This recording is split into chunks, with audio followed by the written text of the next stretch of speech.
Do you always seem to find yourself falling short of your goals? Do you get partway through, lose steam, lose motivation, and just stop?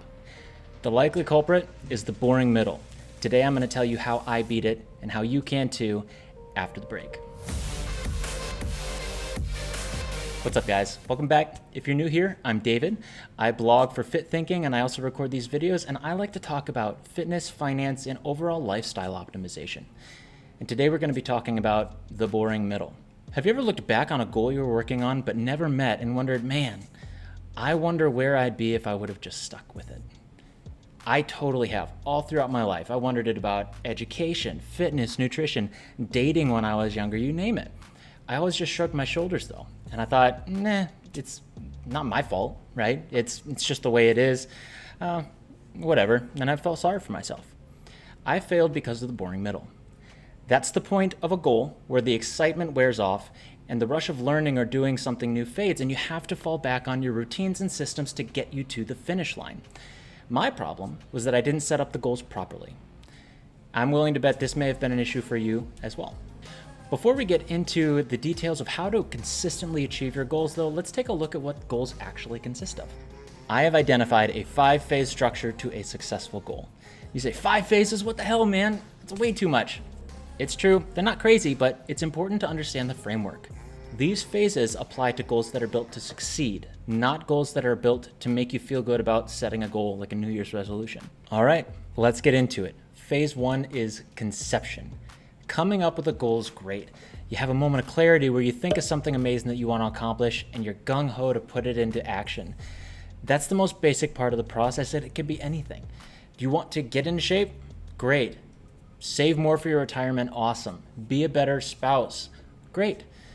Unfortunately, that's where most people probably stop when it comes to building out the goal. They have the idea, they're like, I think this sounds great, I'm going to work towards it, and then that's where it ends. Now take a moment to think about your previous goals and whether or not you've kind of had the same experience.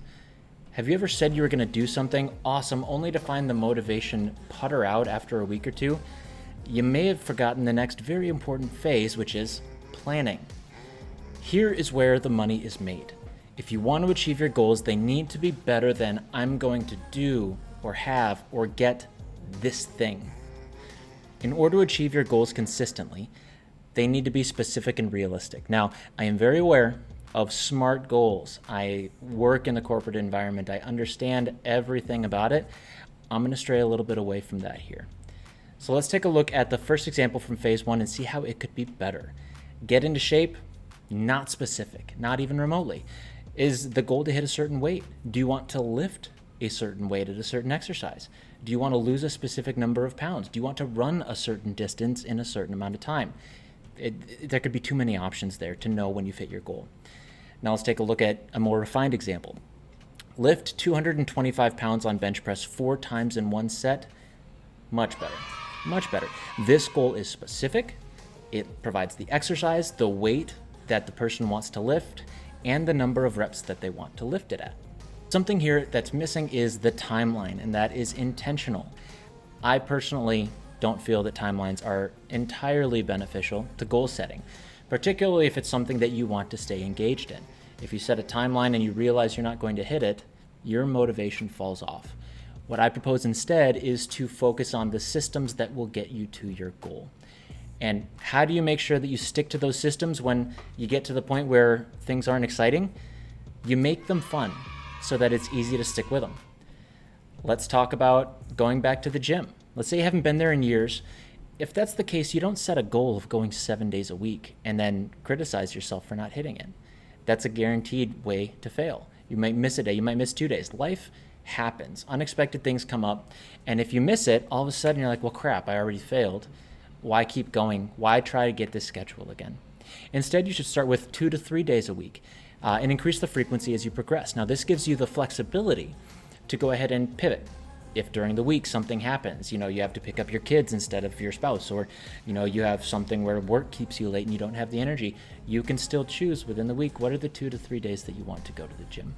It allows you to be flexible and avoid that feeling of failure when you weren't able to complete it. Now, once you have the solid plan laid out, make sure you don't let yourself forget it. Put a Post-it up somewhere that's easily visible that you routinely look. Set a reminder. Change the location, change the notification sound. Keep it fresh. Things that we see often have a tendency to blend into the background to where we don't see them again. Keep yourself focused on the goal and hold yourself accountable and do what you can to remove the opportunity to forget or lose track. Now we come on to phase 3, which is execution. So now that you've got your plan set in stone, it is time to go. Starting next week, sounds reasonable. Nope. Start now. Get started today. The single hardest part of building a new habit or a routine is taking the first step every day. Don't wait until next week. What's to stop you from saying the same thing on Monday when you're tired? You were out too late on Sunday night, or you didn't get enough sleep, the kids were up, whatever it is. What's to stop you from saying I'll start tomorrow or I'll start next week when the time comes? What about if you're super tired after work and you put it off and you're like, I'll get to it tomorrow? You sure you will? The question here is, do you actually want to achieve your goals? If you really want it and you're not saying it just to make yourself feel good, you need to stop procrastinating and just start. If you don't have a gym membership and you want to work out, go online and set it up today. Set up the appointment, set up the membership. Get in there, take the first step. Having trouble getting outside to run? Lace up your shoes, start walking. You're probably going to start the jog because you're out there anyway, but the easiest part was lacing up the shoes. If you haven't gotten around to setting up your retirement savings, go ahead and hop online. Go to the accounts for your employer contribution page or Vanguard or something, wherever the investment platform is that you'd like to look at. Hop on there, set up the account, and begin the automatic contributions. It takes almost no time. But once you get it set, you can forget it, and at that point, it's already happening and you're building towards your retirement. The main point of this, of course, is just to get moving. That's the hardest part, but once you get started, the rest follows naturally, and you begin to gain momentum. And momentum is difficult to stop. And last but not least then, be flexible. Life hits in unexpected ways, like I said before, and things don't always work out as planned, so be willing to adjust your systems so that you can continue working toward your goals. Let's say you had a goal of losing the 10 pounds, but you aren't seeing any progress. Check the math. Did you calibrate your calories correctly? If you have trouble with this, check out our calculator at the Fit Thinking website that takes into account your activity level, your age, your body weight, your height, and goes ahead and gives you a goal based off of your activity level and what you want to accomplish. Are your macros properly distributed for weight loss? If so, drop the calories a bit more or increase the exercise intensity and frequency. Make sure you're being honest with yourself and holding yourself accountable and owning the progress toward the goal. And the next is phase 5, success. You did it, way to go, pat on the back, you killed it. But where was phase 4? This is where we get into the hardest phase. Phase 4, of course, is the boring middle. Now, the boring middle is the stretch of time where your excitement is no longer the driving force that's pushing you forward anymore. You've gotten the previous phases out of the way, you're set up for success, and now you just wait, I guess. This is where your systems will make you or break you. Unless you have tremendous willpower and you enjoy the challenge, you masochist, you're probably going to fail here if you don't have sustainable systems set up. Let's assume your goal is, once again, to lose 10 pounds. You've done everything right in phases 1, 2, and 3. You have solid systems in place. You've calculated your calories and macros. You track your food to make sure you're in a caloric deficit. You eat wholesome, nutritious foods, and you exercise regularly. Way to go. The problem is that you're getting frustrated with the fact that the results aren't showing as quickly as you'd hoped. I mean, it's been 2 weeks. Come on, why haven't I lost at least 5 pounds by now, right? At this point, you can choose one of 2 paths to move forward. First, you can go ahead and abandon the goal and focus on something new and exciting. You say, this one wasn't working out. The new one's just a better idea overall, right? It's exciting, it's new, it has more potential, maybe a little less work. Let's go ahead and try that.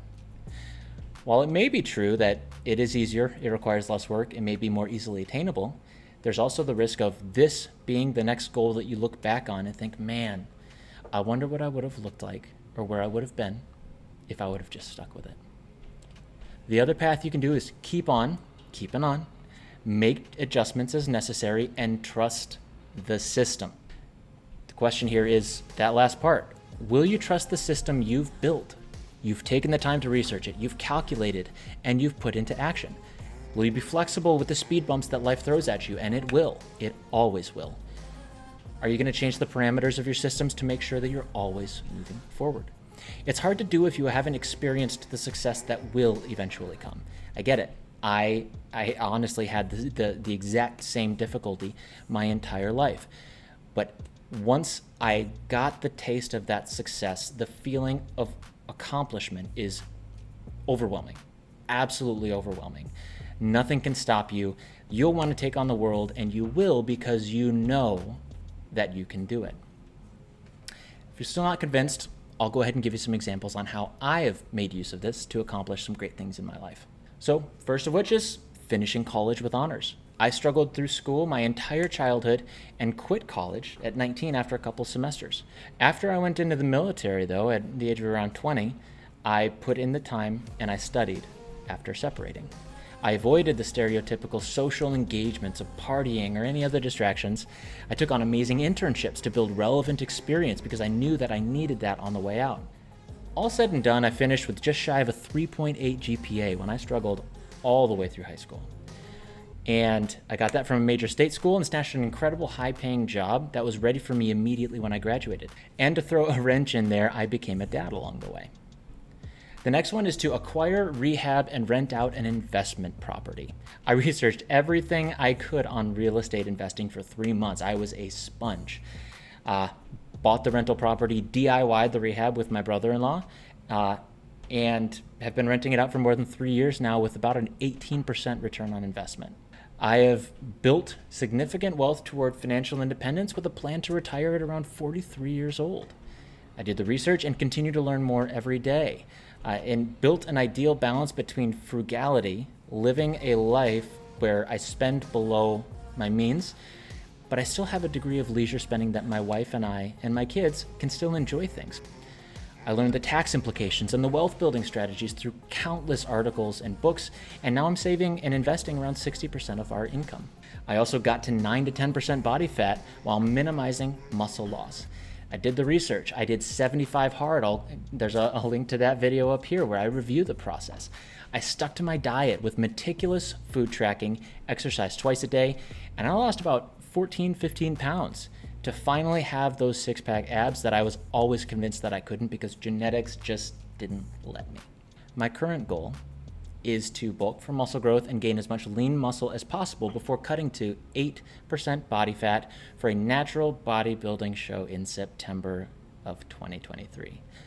It's a big goal. I have done and continue to do the research. It's never ending for me. I track my food intake religiously. I follow proper technique to maximize the gains that I have with my exercises and also avoid workout injuries. And I adjust the exercise and nutrition variables based on my body response and the progress. As you can see, this is applicable to really any goal. The possibilities are limitless. The only question is whether you're willing to put in the time up front to make sure that your systems are sound enough for when phase 4 rears its ugly head. And it will. The boring middle will get you if you're not prepared. So to wrap things up, I want to briefly cover the 3 types of goals, as far as I'm concerned, and why the method I'm proposing is the best. So we have, first off, open-ended goals. These are the least likely to succeed. They lack detail, they lack milestones, and they also lack benchmarks. How do you know you've made it? The next is specific goals with timelines, which is better. These have milestones or benchmarks that will allow you to celebrate successes. And they also have the hit this goal by whatever date timeline, but that'll be stressful and it'll be frustrating if the results aren't visible as expected, or if you're not on track to make it. How are you going to get to the end goal when you already know that you can't make it by that date? Where does your motivation go? The third type is specific with systems, and this is the best. All right, this one is what we've talked about this whole time.